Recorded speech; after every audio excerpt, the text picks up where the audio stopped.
Hola, ¿qué tal? Seguidores del lado B, el otro lado de los hechos. Bienvenidos de nuevo. Mi nombre es Dana Alzate. Hoy tengo un invitado muy especial y él es Beto Coral, activista político. Vamos a estar por acá dialogando con él, respondiendo muchas dudas y muchas inquietudes que tanto ustedes como yo tenemos en este momento. Bienvenido, Beto, ¿cómo vas?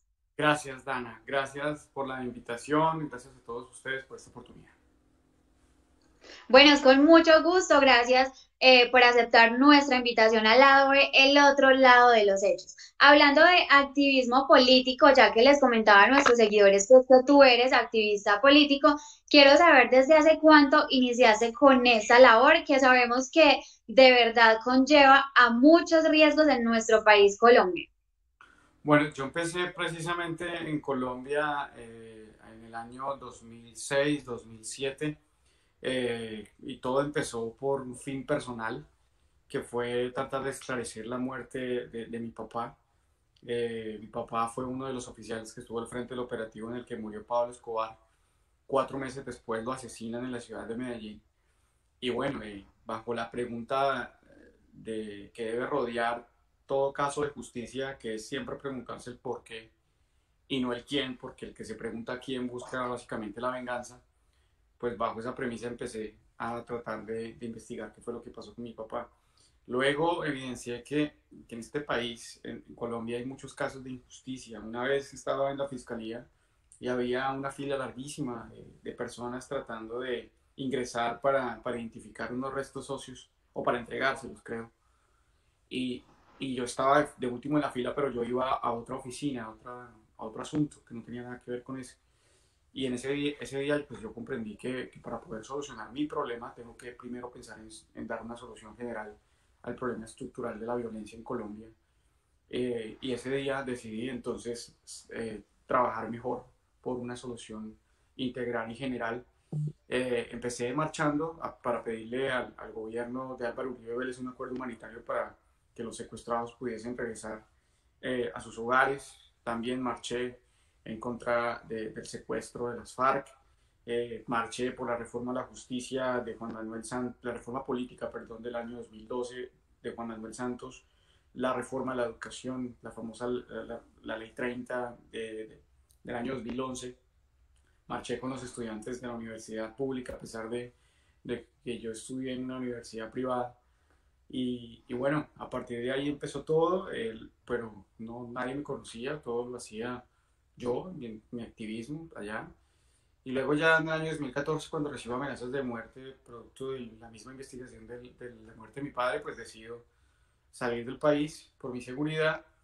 Y bueno, encontré en el avance de la tecnología, en el tema de las redes sociales, una oportunidad para que mi mensaje llegara también a muchísimas más personas. Y bueno, empecé con esto de las redes sociales, aunque yo creo que ser activista de campo es complementario para ser activista digital. Creo que una cosa es necesariamente dependiente de la otra. Creo que no hay activistas solamente digitales, porque no pasaríamos a ser más sino unos simples youtubers. Yo creo que también tenemos que hacer uso de las herramientas de campo para complementar esa labor tan grande que significa ser activista. Beto, ya que estás mencionando que participaste en varias marchas en nuestro país, yo quiero saber qué piensas de muchas personas en Colombia que todavía ven las marchas como algo malo, que las personas que salen a marchar son estigmatizadas y muchas veces se tratan mal, sobre todo por redes sociales. Lo he visto mucho, entonces yo quiero saber tú qué piensas al respecto. Bueno, eso viene del confort y la indulgencia y la tolerancia del oprimido.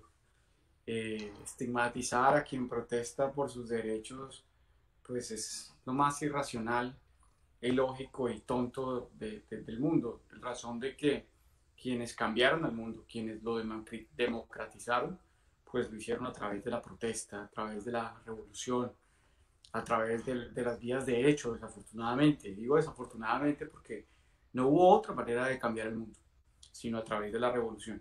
Obviamente los tiempos cambiaron, los contextos históricos son diferentes a los de ahora y por esa razón no es pertinente en estos momentos dar una revolución de esas que se daban hace 200 años. Pero estigmatizar a quien alce la mano para decir esto no es así, yo creo que no, yo creo que más allá de ser una actitud intolerante, también raya en la tiranía y en lo criminal. Eh, y más en un país que padece tanta injusticia social, miseria, pobreza, opresión, violencia estatal, creo que le hacen más daño la persona indulgente que tolera todo este tipo de comportamientos y toda esta basura proveniente del establecimiento que los mismos que salen a protestar, porque quien protesta básicamente está rebelándose en contra de lo que está pasando y básicamente nosotros somos eso. Totalmente de acuerdo contigo, Beto. Sabemos que has ofrecido varias entrevistas y que también en tu canal de YouTube has expuesto el tema que te voy a mencionar muchas veces, pero te queremos pedir que amplíes un poco el tema sobre la vida de tu papá, que hagas un resumen, que nos cuentes qué fue lo que pasó con él. Y sabemos que esto marcó demasiado tu vida y que por eso estás luchando y trabajando ahora tanto y también, entonces queremos que tú nos cuentes un poco más sobre eso, que le aclares a las personas cómo fue la vida de tu padre.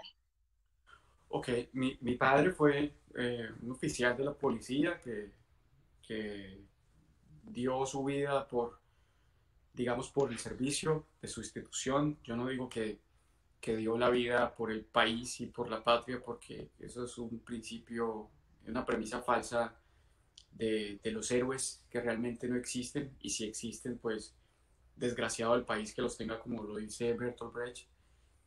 Yo creo que aquí la verdadera heroína de esta historia es mi mamá, que sacó adelante a dos niños solos de 8 y de 7 años, bajo toda adversidad, bajo toda dificultad, en un país como Colombia, donde no hay oportunidades para las madres solteras, y que mi mamá también fue abandonada como viuda de un integrante de la policía por el Estado. Mi papá, pues como te dije, participó en el operativo final contra Pablo Escobar, era uno de los dos oficiales que dirigía este comando especial del bloque de búsqueda compuesto de efectivos de la Policía Nacional, del Ejército, y que también tenía acompañamiento de la Procuraduría y de la Fiscalía. Y el 2 de diciembre de 1993 fueron los que ingresaron a una casa en el barrio Los Olivos de Medellín y dieron de baja pues al segundo peor criminal más grande que ha tenido la historia de Colombia. El primero ya sabemos quién es. Y bueno, mi papá después de eso pidió traslado insistentemente. Mi papá fue el único que no fue trasladado, trasladaron a todos los oficiales que estuvieron con él en el bloque de búsqueda, y en el 23 de abril de 1994 lo mataron en la ciudad de Medellín, 22 de abril, perdón, lo mataron en la ciudad de Medellín. Entonces, ya ahorita está encuadrando pues un engranaje de mentiras, una, básicamente una cadena de engaños por parte de la Policía Nacional, como también de las instituciones, y que derivó en la injusticia y en la impunidad de su caso, y producto de ello, pues al día de hoy, casi 27 años después, no hay ni un sindicado ni un capturado por su crimen, y yo creo que esto es uno de los, digamos, fines míos este año, que es lograr que el caso de mi padre se mueva a raíz del hallazgo de nuevos indicios que sustentan la idea y la teoría, como también pues la hipótesis que mi papá lo mataron los mismos efectivos de la Policía Nacional. Beto, ahora yo quiero saber algo muy interesante y es cómo fue el episodio de la demanda del expresidente Álvaro Uribe Vélez en su contra. ¿Por qué inició esto? Esa duda la tenemos muchísimos. ¿Por qué se dio todo esto? ¿Cómo se desarrolló? ¿Y en qué va toda esta demanda? Bueno, fue a raíz de un video que yo saqué, creo que fue en septiembre del año 2019, y en el momento donde todas las redes sociales mostraban el video del asesinato de la líder social María del Pilar Hurtado. Fue muy duro para mí y me dio mucha rabia, porque en ese momento Uribe salió a decir que... eh, Beto, no te estamos escuchando. ¿Me ven ahí? Ahora sí ya te escucho perfectamente. ¿Y me ven? Sí, te ves súper Ok, bien. perdón, es que me llamaron. Lo estoy transmitiendo desde el celular, perdón. Entonces, Tranquilo. en ese momento me indigna que Álvaro Uribe Vélez salió a decir que los responsables eran el ELN, sin ninguna prueba. Posteriormente nos dimos cuenta que era el Clan del Golfo. Entonces, me dio mucha indignación porque una persona que básicamente tiene un poder de influencia gigante en el país sale a decir cualquier barrabasada como siempre lo ha hecho. Y dije en un video básicamente que Álvaro Uribe Vélez era el líder natural del paramilitarismo.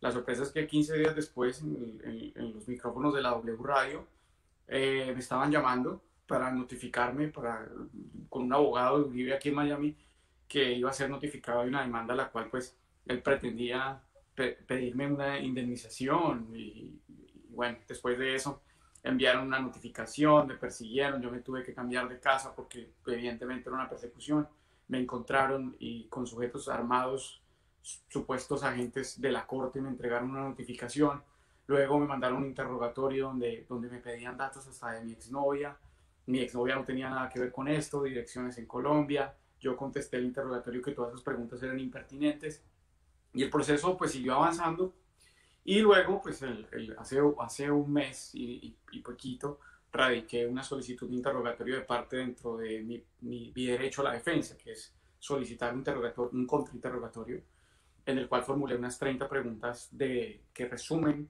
el trasegar criminal de Álvaro Uribe Vélez, pero inmediatamente él radicó una solicitud de indisponibilidad y de ausencia en el cual le pedí a la Corte unos días de ausencia. Esos días ya se vencieron y un mes y medio después no ha contestado al interrogatorio. Así que bueno, este señor no le va a quedar de otra sino retirar la demanda o contestar bajo la gravedad de juramento todas las preguntas que le acabo de formular. Creo que es imposible para él, puesto que le daría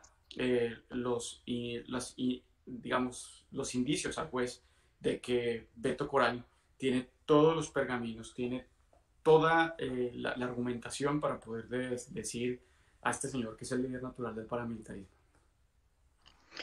A raíz de toda esta disputa que estamos hablando, de toda la demanda que el expresidente Álvaro Uribe Vélez, pues, te puso a ti, que eso, mejor dicho, como nos cuentas, te tocó pasarte de casa y también has denunciado una persecución, no solamente contra ti, sino también contra los tuyos.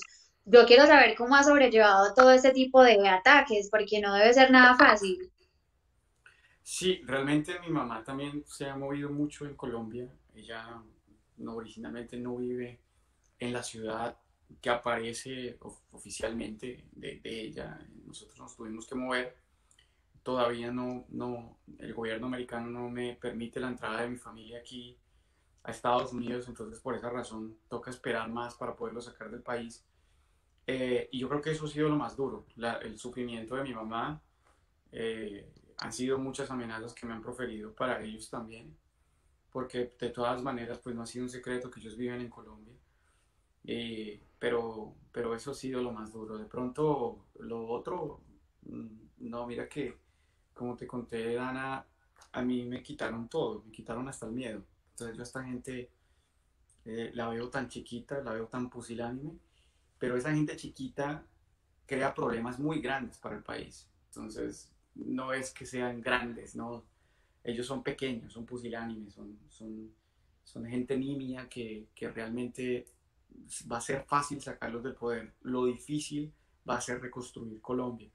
Pero no, para hacerte, digamos, una síntesis de lo que he sentido, no, yo creo que he sido fuerte y que nada, voy a poder salir avante de esto y bueno, como ellos me llaman, un simple conductor de Uber, les va a ganar la pelea aquí en Miami. Beto, ahora saliéndonos un poco del tema, ¿tú conoces el eje cafetero? ¿Tienes familia por acá? No, mira que no tengo a nadie, no tengo ni un primo, no sé si tengo amigos tampoco, creo. Bueno, creo que una exnovia en Anserma, Caldas. De resto no tengo a nadie, pero sí conozco Armenia, Pereira y Manizales. Una noche que en Ibagué nos ganamos un premio y le dije a mis amigos, quiero conocer, me muero por conocer Manizales, Pereira. Y bueno, nos fuimos a dar esa rondita por el eje cafetero y me pareció supremamente hermoso. Manizales me encantó, es divino. Pereira me parece que es una ciudad que se proyecta a ser digamos una metrópolis, tiene mucho para hacer Pereira. Y Armenia es muy tranquila, un clima delicioso y, mejor dicho, el eje cafetero es muy hermoso. También conozco también Salento, que hermoso también, y Quimbaya, el Parque del Café, precioso. Todo es precioso en el eje cafetero. El eje cafetero es encantador, es genial. Es divino, sus municipios, sus ciudades, como tú lo mencionabas, o sea, todas son de verdad magníficas. Además, la cultura que hay en el eje cafetero también es fantástica. Bueno, también nos dimos cuenta que estás preparándote para lanzarte a la política electoral en representación de los colombianos en Estados Unidos. ¿Por qué partido lo harás? Todos tienen esta duda. No sé si de pronto nos puedes ampliar un poco más este tema. Ok, bueno. No solamente Estados Unidos, sino, valga la aclaración, para la representación de todos los colombianos en el exterior, de todos los colombianos que se encuentran alrededor del mundo. Esta curul hace parte de la circunscripción especial contemplada en la Constitución. Hay dos clases de circunscripciones, la territorial y la especial. Esta circunscripción, así como la de los indígenas, la de los afros, la de los raizales, hace parte de la circunscripción especial y es, digamos, una carga una representación muy grande. Inclusive, si tú te pones a ver cuántas curules tiene Bogotá, que tiene más o menos 8 millones de habitantes, tiene 16 curules, y la Constitución dice que tienen, cada territorio tiene derecho a, creo que son 3 curules más otra por cada 350.000 habitantes. Entonces, si vamos a ver Antioquia, que tiene 5 millones de habitantes, tiene 8 representantes de la Cámara. Pero los colombianos que estamos en el exterior dicen que somos más de 10 millones. Somos la población más grande de colombianos que existe. Oficialmente dicen que somos 5 millones. Pero, ¿sabes cuántas curules tenemos? Una curul. Así que tenemos un problema gravísimo de representación política. No solamente tenemos que ganar la curul, sino llegar a crear más curules.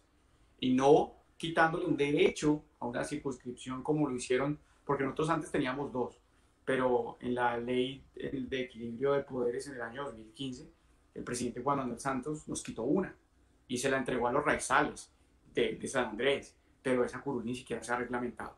Eso en cuanto al problema de fondo. Frente al problema de forma, pues sucede que esta curul está en manos del Centro Democrático en cabeza de un señor llamado Juan David Vélez, que es un corrupto, que nombró a su papá en el consulado de Islas Canarias, y allí el señor fue expulsado porque estaba acosando sexualmente a las colombianas que querían salir de España en el marco de la pandemia, de cuando inició todo esto.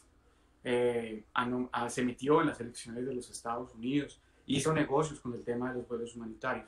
Hay mucho para hacer por los colombianos en el exterior. Hay que trabajar por el tema de las convalidaciones y las homologaciones de estudio. Hay que trabajar por los colombianos indocumentados.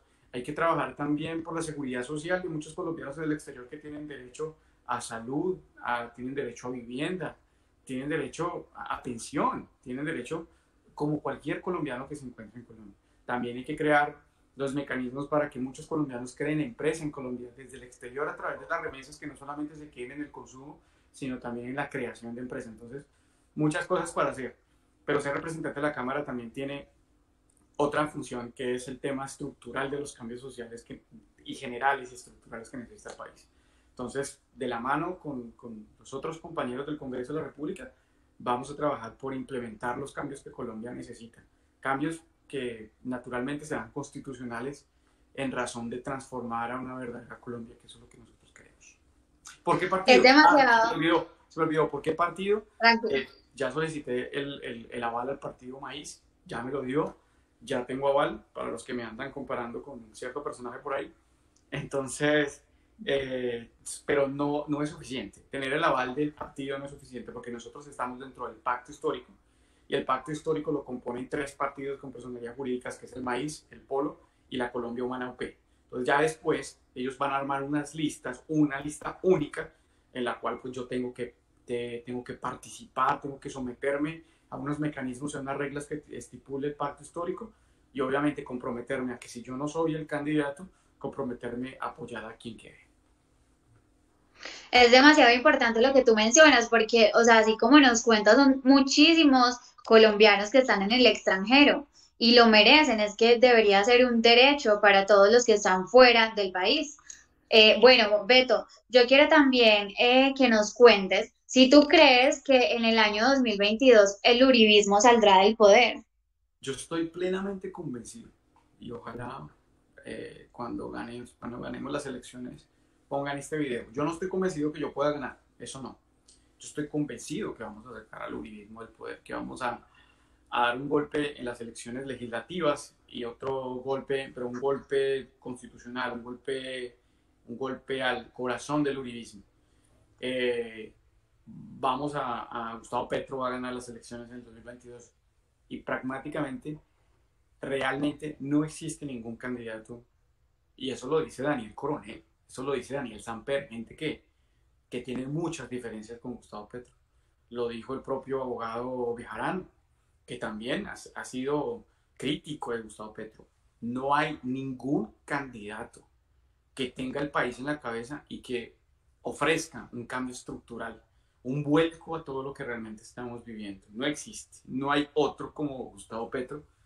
Y bueno, me alegra mucho pues la participación, digamos, la ímpetu de quererse someter a una consulta previa para elegir el candidato, donde está Roy Barreras, donde está Alexander López, que también es una persona muy valiosa, y ojalá que esté Francia Márquez, de manera independiente, representándose ella misma, no representando a otro, y compitiendo con Gustavo Petro para que salga de ahí el candidato. Y obviamente, si queda Francia, Francia será nuestra candidata. Por lo pronto yo apoyo a Gustavo Petro, porque ese es el proyecto que vale. Y en las elecciones legislativas, a ganar, señores. No tenemos otra solución que 55 senadores en la Cámara Alta y 86 representantes a la Cámara en la parte baja del Congreso. Beto, nos has mostrado demasiados dotes como investigador. En el caso del asesinato de tu padre, también anunciaste nuevos hallazgos, testigos y presuntos implicados. ¿Nos puedes ampliar un poco más este tema? Bueno, hay muchas cosas que no conté, muchas preguntas me criticaron, muchas personas me criticaron de por qué lo puse en un hilo de Twitter. Yo creo que la columna, este género literario para dar una opinión o informar o de investigación, creo que está muy mal gastado. Entonces, si lo hubiese plasmado en una columna, la gente no le hubiese llamado tanto la atención que un hilo de Twitter. Y el hilo de Twitter permite que condensar toda la investigación en partes pequeñas que una llevan a la otra. Entonces, permiten una fácil lectura. Y no hay digamos, un trámite previo de, primero, ¿qué me ofrece el título? La gente mira, que se trata del papá de Beto, no es importante, y no lo leen. En cambio, un hilo de Twitter, la gente empieza a leer, porque yo en una vez inmediatamente empiezo y le dan ganas de ir a leer el segundo, tercero, porque lo de mi papá es como secuencial. Y nada, lo que revelé básicamente fue que lo más escabroso es que en el mismo año que matan a mi papá, Revista Semana lanza un artículo donde dice que un grupo llamado Mucali fue el autor del asesinato de mi papá, que un vocero se comunicó con ellos y dijo, matamos al capitán Humberto Coral. Pero a través de estos 16 años, nadie me da razón que es el Mucali. No existe. Todos los artículos que existen sobre el Mucali hablan sobre amenazas que profirieron en contra de Francisco Maturana, pero entonces el único hecho del cual le achacan criminal es la muerte de mi padre, pero he tenido entrevistas con antiguos sicarios del cartel de Medellín que se encuentran con vida y me dicen que el Mucali, eso fue un invento por parte de la policía para justificar el crimen de mi papá. Encontré otro capitán de la policía que mataron en las mismas circunstancias. La noche que mi papá estaba en la noche que mi papá estaba departiendo en ese lugar, estaba con una señorita que, que posteriormente se desapareció. Luego le encontraron a ella el arma de mi papá y sucede que el primer disparo que le entra a mi papá entra por el lado del conductor, perdón, del pasajero. Y ella en la declaración dice que ella disparó el arma, pero se la disparó a uno de los sicarios, pero que los sicarios lo único que hicieron fue, oh, esta mujer tiene un arma, y se la quitaron, pero no le hicieron absolutamente nada. En la misma declaración la señora dice que mi papá pedía de rodillas que no lo fueran a matar. Entonces es demasiado ridículo que la fiscalía nunca haya sospechado sobre esta declaración. Lo más grave es que esta señora, la policía le informa a mi familia que esta señora la mataron. Por allá en el año, creo que 98, la habían matado.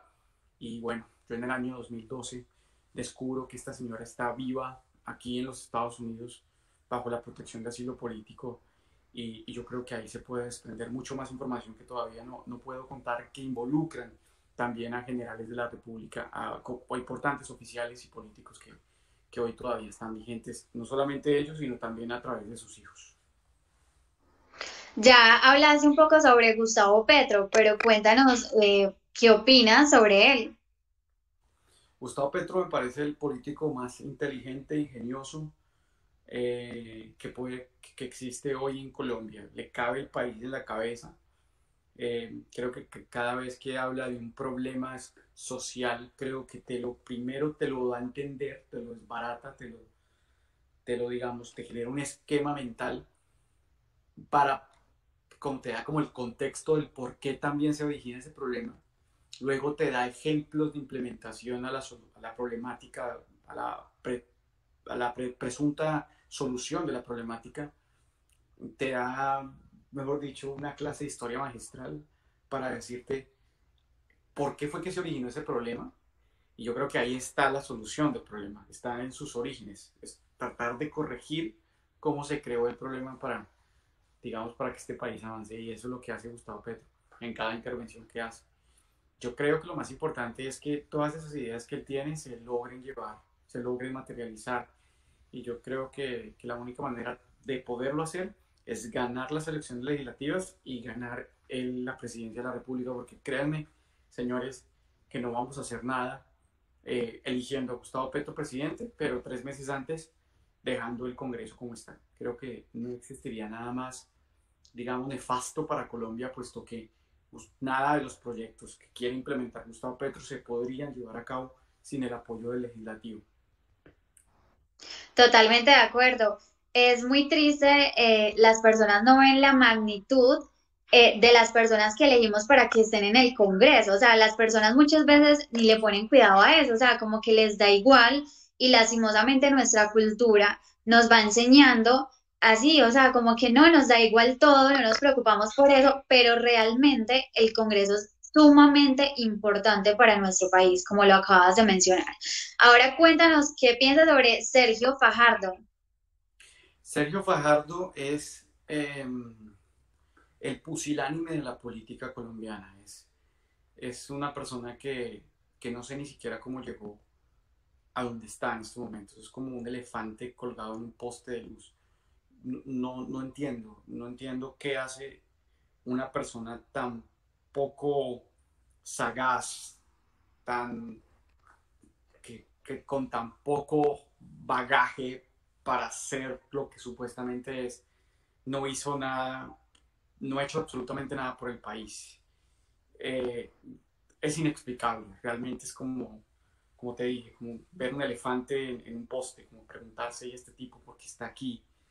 Y no solamente eso, la mediocridad de su actuar, de su decir, de su expresarse, es también todos estos escándalos de corrupción que se están conociendo producto de su, digamos, desprendido, antipático, porque el tipo es supremamente antipático. Yo voy a contar una anécdota y ojalá él me atreva a desmentirla. Yo tenía unas ganas como de algún día encontrarme y decirle, ¿se acuerda? En el año 2009 estaba él en Ibagué y yo estaba con todas las carpetas de lo que yo había averiguado sobre mi papá. Y yo me lo encontré en la plaza de Bolívar en Ibagué, en la calle 10, y yo me le fui detrás. Él iba caminando junto con unas 6 7 personas y me le fui detrás mostrándole todo lo de mi papá.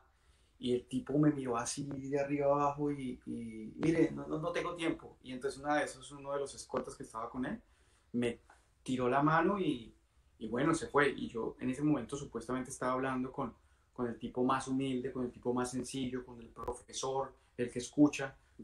Es más, yo creo que una vez tuve la oportunidad de hablar con Uribe y fue más amable Uribe que el propio Fajardo. Así que nada, realmente eso es lo que yo considero, que Sergio Fajardo es un pusilánime de la política.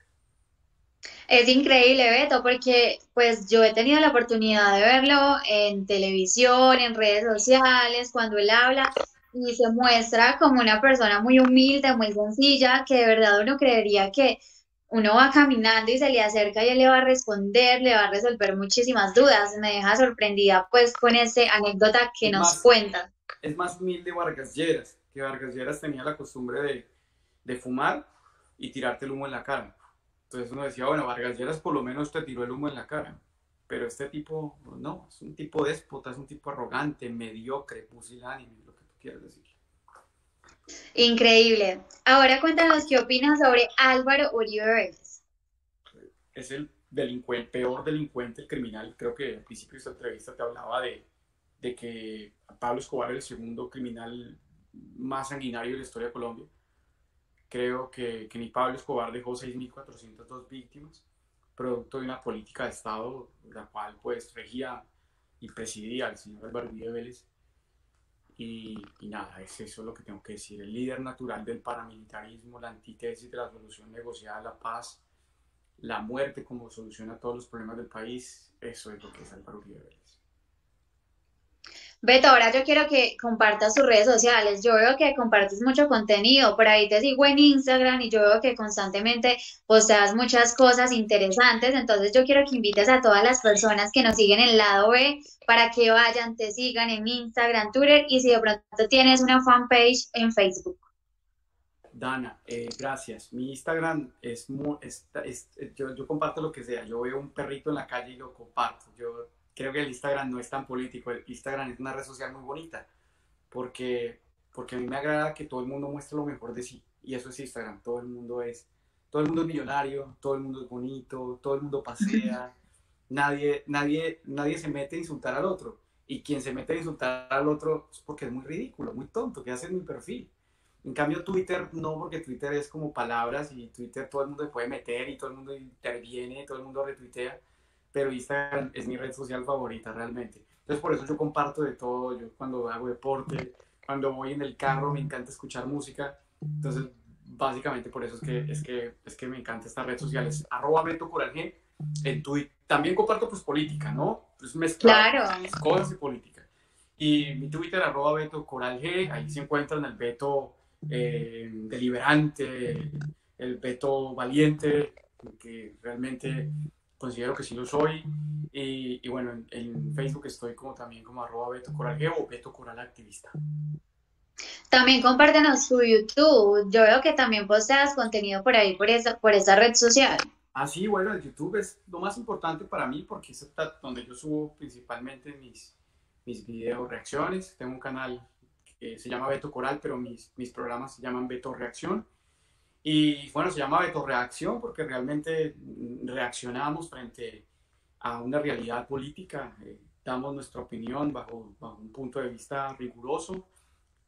Al mismo tiempo informamos, aunque valga la aclaración que no somos periodistas, no soy periodista. Aunque Gonzalo Guillén dice que sí somos periodistas, yo le digo no, Gonzalo, no tenemos esa. Yo creo que es el gran problema del periodismo colombiano, que el periodismo colombiano se cree activista.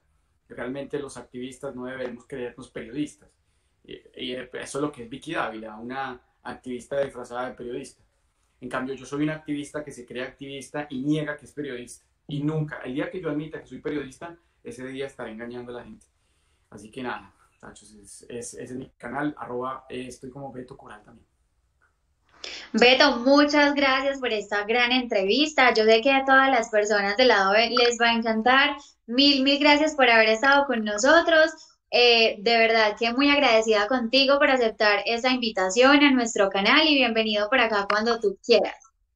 Gracias, Tana. Te mando un abrazo. Gracias a la gente del lado B. Un abrazo para todos. Bueno, muchas gracias, queridos seguidores. Espero se encuentren muy bien y ya saben, compartan. Además, suscríbanse al canal porque vienen muchas entrevistas interesantes. Chao, chao.